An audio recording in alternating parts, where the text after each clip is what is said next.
warahmatullahi wabarakatuh. Kembali lagi dengan saya Asih Kurniawati dengan NPM C0C0210008. Nah, kemarin kita sudah membahas tentang inventory atau persediaan pada perusahaan dagang dan juga perusahaan manufaktur.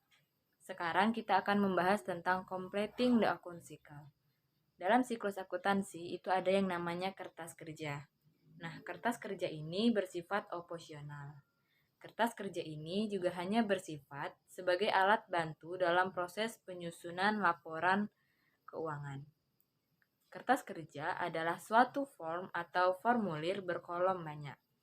Jika kita menggunakan kertas kerja, maka langkah pertamanya adalah memindahkan informasi dari neraca saldo ke kertas kerja. Langkah kedua adalah kita memindahkan informasi dari jurnal penyesuaian ke kolom AJP.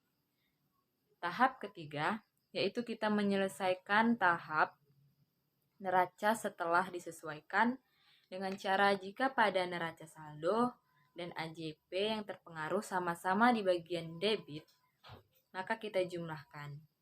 Jika debit ke kredit, maka kita kurangkan. Langkah selanjutnya adalah kita tinggal memilih yang mana yang termasuk dalam laporan laba rugi. Pada laporan laba rugi ini berisikan pendapatan dan juga beban-beban. Dan pada laporan posisi keuangan, isinya adalah kelompok aset sampai dengan kelompok ekuitas. Jika perusahaan tersebut memperoleh laba, maka bisa dipastikan posisi aset akan lebih besar dibandingkan dengan posisi kredit. Sebelum kita membahas lebih jauh lagi tentang completing the account cycle, sebelumnya kita harus tahu dulu siklus dari akuntansi. Siklus dari akuntansi yaitu dimulai dari adanya transaksi, kemudian berdasarkan transaksi tersebut, maka transaksi itu akan dicatat pertama kali pada jurnal. Informasi dalam jurnal akan diposting ke dalam buku besar sesuai dengan akunnya masing-masing. Setelah itu, setiap pada akhir periode akan dilakukan perhitungan saldo dari setiap akun dengan menyusun neraca saldo. Dalam akun neraca saldo, ada beberapa akun yang belum mencerminkan nilai yang sebenarnya.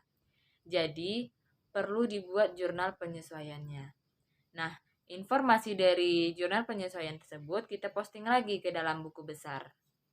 Setelah kita posting ke buku besar, kita hitung lagi berapa saldonya. Kenapa harus dihitung lagi? Karena ada beberapa akun yang sudah terpengaruh atau berubah nilainya karena sudah dipengaruhi oleh penyesuaian.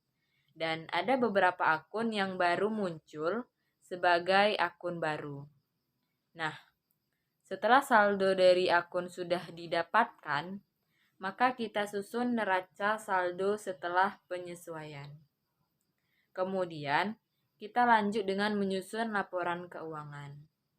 Kemudian kita membuat jurnal penutup, memposting dari jurnal penutup ke buku besar lagi, kemudian kita hitung saldonya kembali, dan menyusun neraca saldo setelah penutupan. Kemudian, akun-akun yang terdapat dalam neraca saldo setelah penutupan akan menjadi saldo awal periode berikutnya.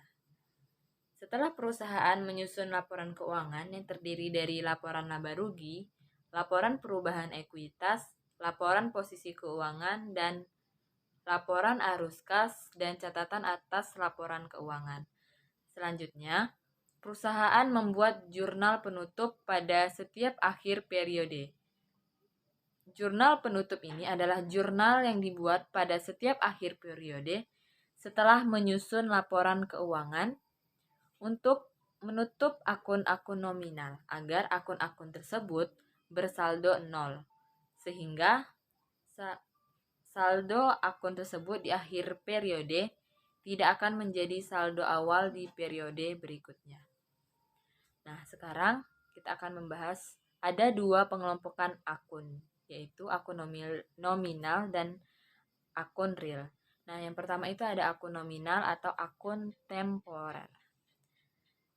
Akun ini adalah akun-akun yang terdapat pada laporan laba rugi atau akun pendapatan dan akun-akun beban, serta dividen yang akan ditutup pada setiap akhir periode, sehingga akan bersaldo nol. Kedua, ada akun real atau akun permanen, adalah akun-akun pada laporan posisi keuangan, atau akun kelompok aset, liabilitas, atau ekuitas, yang tidak akan ditutup pada setiap akhir periode, sehingga saldo akun-akun ini di akhir periode akan menjadi saldo awal di periode berikutnya. Nah, jurnal penutup terdiri dari satu jurnal untuk menutup akun pendapatan. Saldo nominal akun pendapatan adalah kredit, sehingga untuk menjadikan saldo akun tersebut nol, maka dibuat jurnal penutup sebagai berikut. Service revenue di debit, income summary atau ikhtisar laba ruginya di kredit. Kemudian, yang kedua, jurnal untuk menutup akun-akun beban. Saldo normal akun beban adalah debit, sehingga untuk menjadikan saldo akun tersebut nol, maka dibuat jurnal penutup, yaitu income summary-nya di debit, semua akun-akun bebannya itu di kredit. Kemudian yang ketiga, jurnal untuk menutup akun income summary. Setelah akun pendapatan dan akun-akun beban ditutup ke akun income summary dan telah diposting ke buku besar, maka akun pendapatan dan akun beban sudah bersaldo nol dan muncul akun income summary. Jika saldo pendapatan lebih besar dibanding saldo dari total beban, maka perusahaan memperoleh net income atau laba, sehingga income summary bersaldo kredit. Jadi, jurnal penutup untuk menutup akun income summary adalah income summary-nya di debit, retained earnings-nya di kredit. Jika saldo pendapatan lebih kecil dibandingkan saldo dari total beban, maka perusahaan tersebut mengalami net loss atau rugi, sehingga income summary bersaldo debit. Jadi, jurnal penutup untuk menutup akun income summary adalah retained earnings-nya di debit, kemudian income summary-nya itu di kredit. Yang keempat, jurnal untuk menutup akun dividen. Saldo dari dividen adalah debit, sehingga untuk menolkan akun tersebut, maka jurnal penutupnya adalah retained earnings-nya di debit, kemudian yang di kredit itu dividen. Setelah dibuat jurnal penutup, maka dilanjutkan lagi dengan memposting informasi dari jurnal penutup tersebut ke buku besar yang terpengaruh. Selanjutnya, dihitung kembali saldo dari setiap akun tersebut pada akhir periode setelah dibuatnya jurnal penutup, yang dinamakan dengan saldo akun setelah penutupan.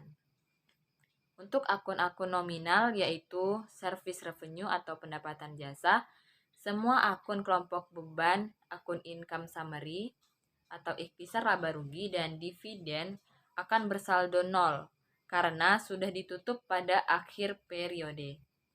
Sehingga yang masih memiliki saldo adalah kelompok akun real seperti akun kelompok aset, akun kelompok liabilitas, dan akun kelompok ekuitas kecuali dividen.